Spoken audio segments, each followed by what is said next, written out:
જય હિન્દ મિત્રો. Only for study ચેનલમાં તમારા દરેક મિત્રોનું હાર્દિક સ્વાગત છે.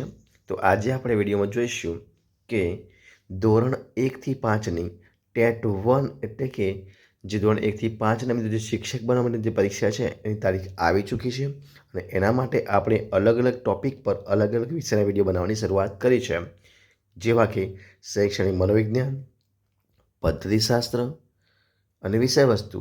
તો મિત્રો આજે આપણે ટોપિકમાં શૈક્ષણિક મનોવિજ્ઞાનના મિત્રો કેટલાક પ્રશ્નો જોવાના છીએ, જે વિડીયો ભાગ નંબર 6 છે. તો વિડીયો પૂરેપૂરો જોજો. શરૂઆત કરીએ આપણે વિડીયોની.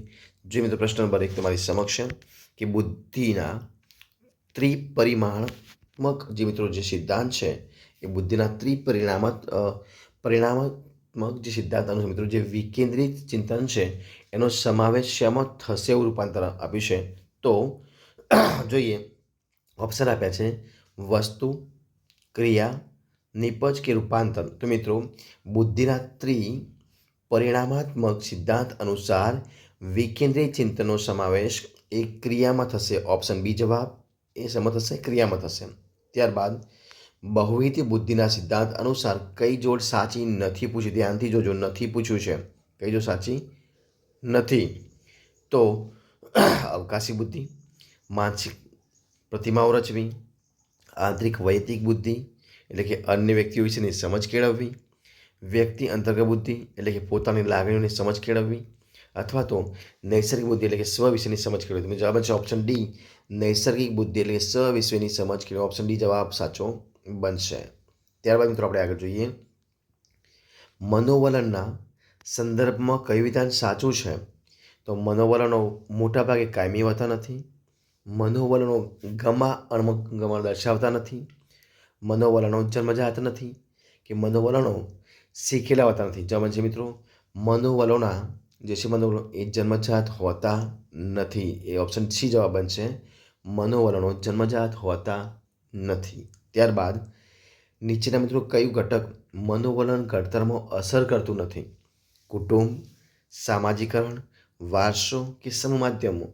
તો જે વારસો છે મિત્રો એ વારસો મનોવલણમાં જે ઘડતર છે એમાં અસર કરતું નથી. ધ્યાનથી જોજો, એવું પૂછ્યું છે. તો વારસો આવશે, બાકી કુટુંબ, સામાજિક અને સમૂહ માધ્યમો અસર કરે છે પણ વારસો છે અસર કરતું નથી. ત્યારબાદ આપણે આગળ જે પ્રશ્ન, પ્રતિક્રિયા આપવાનું પૂર્વ નિશ્ચિત વલણ એટલે શું મિત્રો? તો મનોવલણ, પૂર્વગ્રહ, અભિસંધાન કે અભિપ્રાય? તો પ્રતિક્રિયા આપવાનું પૂર્વ નિશ્ચિત વલણ એટલે પૂર્વગ્રહ. ઓપ્શન બીજા બનશે, પૂર્વગ્રહ. ત્યારબાદ હતાશા, સંઘર્ષ અને દબાણ એ શેના પ્રકારો છે મિત્રો?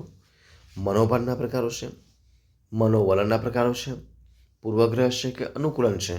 તો હતાશા, સંઘર્ષ અને દબાણ એ મનોભારના પ્રકારો છે. ઓપ્શન એ જવાબ બનશે, મનોભાર. પ્રશ્ન આપણે આગળ જોઈએ, બાળકને ભણવું અને રમવું બંને નાપસંદ હોય ત્યારે ઊભા થતા સંઘર્ષ શું કહે છે?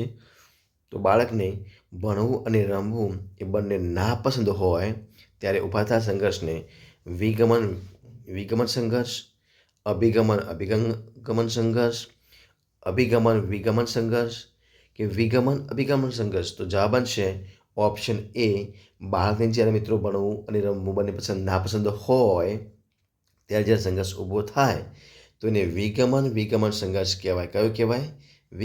વિગમન સંઘર્ષ કહી શકાય છે. એટલે ઓપ્શન એ જવાબ બનશે. પ્રશ્ન જોઈએ આપણે આગળ, યૌક્તિકીકરણ એ શું છે?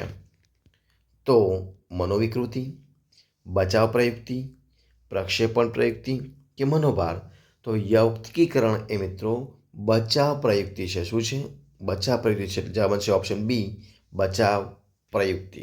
આપણે આગળ જોઈએ કે શિથિલીકરણ શેના માટે સૌથી વધુ ઉપયોગી છે? સાંવેગિક સ્વાસ્થ્યની સુધારણા માટે, સામાજિક સ્વાસ્થ્યની સુધારણા માટે, માનસિક સ્વાસ્થ્યની સુધારણા માટે કે શારીરિક સ્વાસ્થ્યની સુધારણા માટે?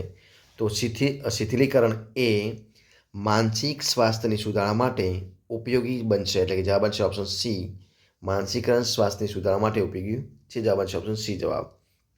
ત્યારબાદ શબ્દોને સમજવાની અક્ષમતા કઈ મનોવિકૃતિનું લક્ષણ છે? તો શબ્દોને સમજવાની જે અક્ષમતા છે એ ઓટિઝમ, ધ્યાન ન્યૂનતા, ડિસ્લેક્સિયા કે અતિપ્રવશીલતા, તો શબ્દોને સમજવાની અક્ષમતા એ ડિસ્લેક્સિયા મનોવિકૃતિનું લક્ષણ બનશે. ઓપ્શન સી જવાબ છે. તો મિત્રો અહીંયા આપણે આજનો વિડીયો પૂરો કરીએ છીએ. જો તમને મારો વિડીયો ગમે હોય, પસંદ આવ્યો હોય, યુઝફુલ લાગ્યો હોય ને, તો એને લાઈક, કોમેન્ટ, તમારા મિત્રોને શેર અને છેલ્લે ચેનલને સબસ્ક્રાઈબ કરવાનું ભૂલતા નહીં. આપણે ફરીથી મળીશું એક નવા ટોપિક સાથે, નવા વિષય સાથે. ત્યાં સુધી બની રહો. જય હિન્દ, જય ભારત, જય જય ગરવી ગુજરાત. Best of luck.